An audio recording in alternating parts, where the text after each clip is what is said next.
Aula Kusat. Untuk pertama kalinya, Frodro langsung mengerutkan kening saat menyerang kota pemurnian Beiyun. Kamu yakin itu Aula Kusat?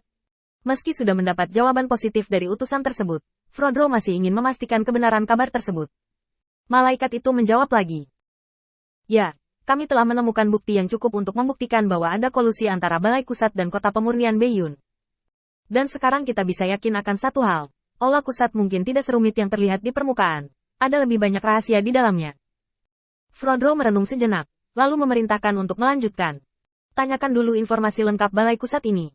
Bisa ada di negeri dongeng, dan tidak diingat oleh Mahkamah Agung. Orang-orang ini pasti punya banyak sarana. Setelah beberapa perintah, hanya Frodro dan peta di depannya yang tersisa di tenda. Di peta, ada berbagai tata letak kota pemurnian Beiyun, dan di luar kota pemurnian Beiyun, itu adalah rute perjalanan bawahannya. Tuan Kota Terapung, yang memasuki kota pemurnian Beiyun melalui pengaturan Mahkamah Agung, dan semua tata letak kota pemurnian Beiyun, Frodro tahu dengan jelas.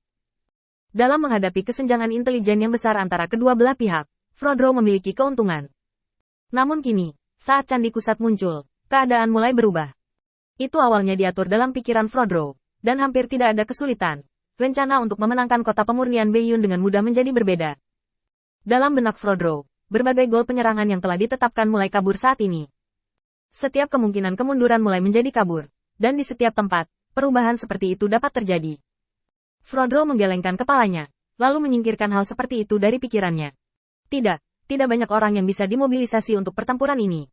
Aku tidak mengizinkan terlalu banyak kecelakaan. Setelah Frodro mengetahui keberadaan Candi Kusat, ia langsung merelakan rencana penyerangan yang dijadwalkan 2 hari kemudian. Terutama karena kekalahan di Huotu Xingyu, ada lebih sedikit orang yang dapat dikosongkan oleh Mahkamah Agung. Kecuali mereka menyerahkan wilayah bintang Huotu lagi, sama sekali tidak mungkin bagi tentara untuk menguasai wilayah itu. Tidak peduli seberapa berisik Beiyun Liancheng, selama tidak ada pemberontakan terbuka, Mahkamah Agung tidak akan repot-repot memperhatikan. Kali ini, Frodro memimpin perintah untuk memobilisasi tentara, tidak pada intinya untuk menghancurkan kota kilang Beiyun, tetapi untuk mengadakan pertempuran yang sebenarnya. Mengandalkan pertempuran yang sebenarnya ini, dia menunjukkan kekuatan Mahkamah Agung dan mengalahkan Beiyun. Berhati-hatilah dalam menyempurnakan kota. Kembali. Jika benar-benar ingin melawan kota pemurnian Beiyun sampai mati, Mahkamah Agung harus mengerahkan kembali tenaganya untuk mengambil alih wilayah kota pemurnian Beiyun. Ini adalah proyek besar bagi Mahkamah Agung. Yang terpenting adalah orang-orang perlu dijaga di sini. Ini bukan kabar baik bagi Frodro yang akan keluar. Sepertinya akan ada beberapa hari lagi di sini. Frodro terdiam, hanya menatap peta dengan mata serius. Rubah tua, penguasa kota Liancheng, benar-benar licik. Jika tidak ada Aula Kusat, apalagi kota pemurnian Beiyun saat ini, bahkan jika kota pemurnian Beiyun memiliki wilayah 3 kali lebih banyak, Frodro yakin bahwa dia dapat sepenuhnya mengalahkannya dalam 2 hari. Tapi ada Kusat Hall yang sulit dipahami, yang membuat Frodro pusing. Cara Floating Void City menyembunyikan kekuatan tempur utamanya tidak lebih dari sebuah keluarga. Tetapi akankah keluarga itu benar-benar mematuhi Tuan Kota Terapung? Keluarga mana yang tidak akan mempertimbangkan hidup dan mati keluarganya sendiri, dan akan mengikuti kota pemurnian Beiyun untuk bertarung? Oleh karena itu, kekuatan tersembunyi dan tersebar dari keluarga kota Terapung ini, Mahkamah Agung tidak khawatir sama sekali, hanya berkeliaran. Tapi sekarang, ada Balai Kusat, kekuatan yang selalu ada di bawah manajemen Mahkamah Agung, dan kesatuan internal mereka harus sangat bersatu, dan kekuatan tempur mereka jauh lebih kuat daripada keluarga-keluarga itu. Florelin diam-diam mengatakan sesuatu kepada Qin Yichen melalui transmisi suara. Qin Yichen tertegun sejenak, lalu berbalik untuk melihat ke arah tenda besar. Apakah yang kamu katakan itu benar? Florin menepuk dadanya, pamer dengan wajah bangga. Bukan itu. Jika tidak ada kecelakaan, kota pemurnian Beiyun tidak akan melawan lagi paling lama 3 hari. Qin Yichen berpikir sejenak, tetapi menggelengkan kepalanya dengan tegas.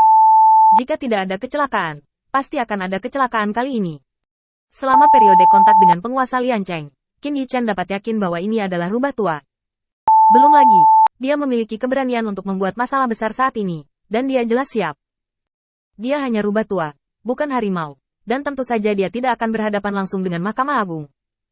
Ini adalah pertama kalinya Mahkamah Agung telah merencanakan, dan kota pemurnian Beiyunnya tidak akan memiliki kartu truf sama sekali. Lupakan saja, jangan pikirkan hal-hal itu tidak ada hubungannya denganku. Qin Yichen menguap bosan. Setelah mengenal Frodro barusan, Qin Yichen bisa yakin akan satu hal, Athena membantunya secara diam-diam. Meskipun saya tidak tahu apa yang dia lakukan. Tapi setidaknya Anda tidak perlu khawatir tentang keselamatan Anda sendiri.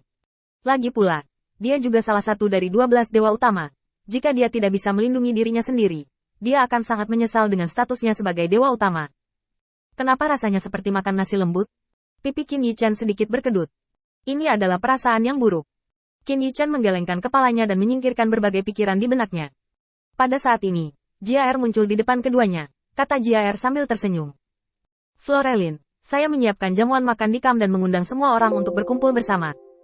Saya mendengar bahwa kota kilang Beiyun akan diserang dalam beberapa hari. Bagaimana kalau memberi saya wajah selagi masih ada waktu? Florin terdiam beberapa saat, lalu menatap Qin Yichan lagi. Ada senyum tipis di wajah Qin Yichan. Tidak apa-apa untuk pergi, maka aku akan kembali dulu jika tidak ada yang lain. Setelah berbicara, Qin Yichan mundur selangkah. Florelin menyetujui permintaan Karl dengan sedikit kekecewaan. Kapan? Karten memanjat tiang. Kami sudah bersiap, dan kami kekurangan beberapa orang. Mengapa kamu tidak datang dan membantu? Tanpa menunggu Floreline keberatan, Karl memandang Qin Yichan yang ada di samping. Maaf kakak, aku akan mengundangmu sendiri lain kali, terutama karena identitas orang-orangnya sangat bersatu kali ini. Sangat tidak mungkin untuk mengaturnya. Aku harap kakakku bisa perhatian. Qin Yichan tersenyum. Kok, saya tahu identitas dan status saya, dan saya tidak akan melakukan hal-hal di luar identitas saya. Jiaer memuji Qin Yichan, yang membuat Floreline dalam suasana hati yang baik dan berkata dengan bangga. Kalau begitu aku akan membantu ini. Feng, kamu kembali dulu, dan aku akan datang kepadamu nanti. Wajah Qin Yichan dipenuhi dengan senyum polos, dan dia mengucapkan selamat tinggal kepada keduanya, lalu pergi sendirian.